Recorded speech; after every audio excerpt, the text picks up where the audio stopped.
मी धनश्री रेवडेकर. पाहूया दिवसभरातल्या शिवसत्ताच्या काही ठळक घडामोडी. विधानसभा निवडणुकीतील शिवसेना उद्धव बाळासाहेब ठाकरे पक्षाच्या उमेदवार आणि महाडच्या माजी नगराध्यक्ष स्नेहल माणिकराव जगताप यांच्या राष्ट्रवादी काँग्रेसमधील प्रवेशानंतर रायगड जिल्ह्यातील उद्धव बाळासाहेब ठाकरे सेना आक्रमक झाल्याचं पाहावयास मिळत आहे. ठाकरेंच्या शिवसैनिकांनी माणगाव येथे आयोजित केलेल्या बैठकीत स्नेहल जगताप यांच्यावर अनेक घणाघात केले. स्नेहल जगताप यांनी घेतलेला निर्णय हा दुर्दैवी आहे. याशिवाय त्यांनी राजकीय आत्महत्या केल्याचा दावा देखील या शिवसैनिकांनी केलाय. ज्यांच्या जीवावर यंदाची विधानसभा निवडणूक त्यांनी लढवली त्या निष्ठावंत शिवसैनिकांचा आणि उद्धव ठाकरेंचा त्यांनी विश्वासघात व भ्रमनिरास केल्याची भावना येथील शिवसेना पदाधिकारी व शिवसैनिकांनी व्यक्त केली आहे. तसेच स्नेहल जगताप यांना राजकारणात भविष्यात कधीही यश मिळणार नसल्याचेही ते म्हणाले.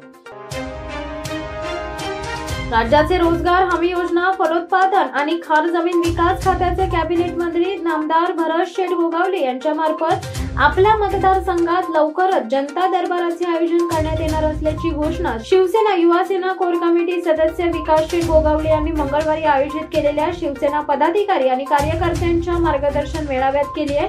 आपल्या मतदारसंघातील तिन्ही तालुक्यात या जनता दरबारचे आयोजन करण्यात येणार असून तालुका आणि नगरपालिका, नगर परिषद असे वेगवेगळे जनता दरबार भरवण्यात येणार असल्याचे सांगितले. निसर्गाने स्वयंपूर्ण जागतिक दर्जाचे पर्यटन स्थळ माथेरानमध्ये नागरिक वस्तीमध्ये जंगली प्राण्यांचा वावर वाढल्याचे दिसत आहे. नैसर्गिक जलस्रोत आटल्यामुळे पाण्याच्या शोधात हे प्राणी नागरिक वस्तीकडे आल्याचे जाणकारांचे म्हणणे असल्यामुळे वनविभागाने याकडे लक्ष देऊन जंगली प्राण्यांसाठी पिण्याच्या पाण्याची व्यवस्था जंगलातच करावी अशी मागणी जोर धरू लागली.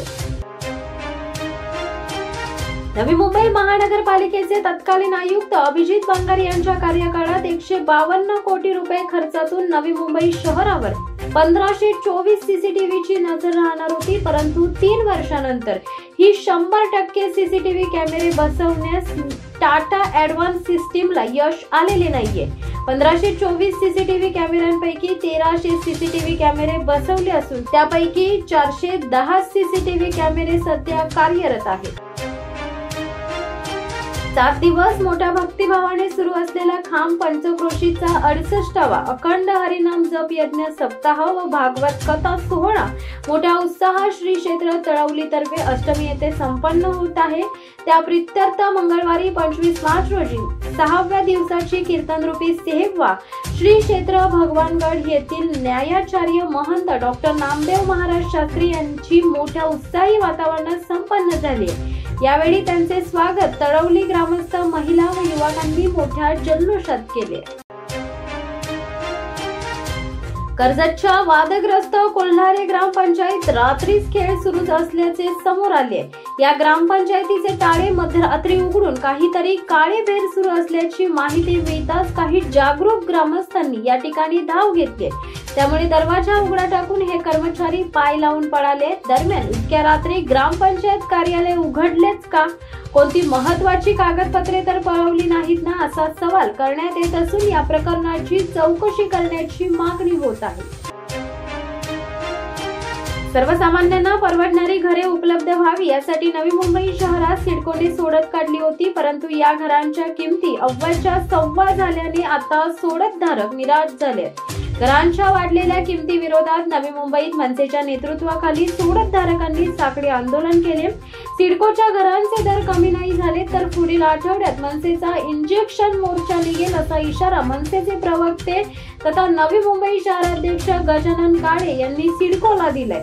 सिडकोचे 700 कोटी खर्च करून ज्या मार्केटिंग कंपनीशी करार केला होता ते पैसे घरांच्या किमती कमी करण्यासाठी वापरले असते तर गोरगरिबांचे आशीर्वाद मिळाले असते अशी भावना काही सिडको सोडतधारकांनी व्यक्त केली. अलिबाग तालुक्यातील ब्रिटिश कालीन रेवस बंदरावर रोरो जेटीसाठी आता पुन्हा नव्याने निविदा काढण्यात येणार आहे. अलिबाग आणि उरण या 2 तालुक्यांमधील अंतर कमी होण्यासाठी रेवस करंजा या मार्गावर रोरो सेवा सुरू करण्यात येणार आहे. मात्र सध्या प्रकल्पाचे काम पूर्णपणे थांबले. वेळेत पूर्ण न केल्याने कंत्राटदाराकडून काम काढून घेण्यात आले. शिल्लक 40% कामासाठी पुन्हा सुधारित दराने निविदा प्रक्रिया काढण्यात येणार आहे. यासाठी जवळपास 35 कोटींचा आराखडा तयार करण्यात आला. आमदार विक्रांत पाटील यांनी नैना प्रकल्प व त्यातील अडचणी संदर्भात विधान भवनात लक्षवेधी मांडून सरकारचे लक्ष वेधून घेतल्यानंतर या विषयाची तातडीने विशेष बैठक लावण्याची मागणी केली होती। त्यानुसार पनवेल उरणमधील ग्रामस्थ व शेतकऱ्यांचे गंभीर प्रश्न घेऊन नगरविकास राज्यमंत्री श्रीमती माधुरीताई मिसाळ यांच्या प्रमुख उपस्थितीत सिडको प्रशासनाची एक महत्त्वपूर्ण बैठक सिडको निर्मल भवन मुंबई येथे संपन्न झाली। तर या होत्या दिवसभरातल्या ठळक घडामोडी। अशा ताज्या घडामोडी पाहण्यासाठी शिवसत्ता टाइम्सला सबस्क्राइब करा। तुर्तास धन्यवाद। दे धडक बेधडक वृत्त देणाऱ्या आपल्या शिवसत्ता टाइम्स न्यूज चॅनलला लाल बटन दाबून सबस्क्राइब करा आणि बेल आयकॉनला क्लिक करायला विसरू नका।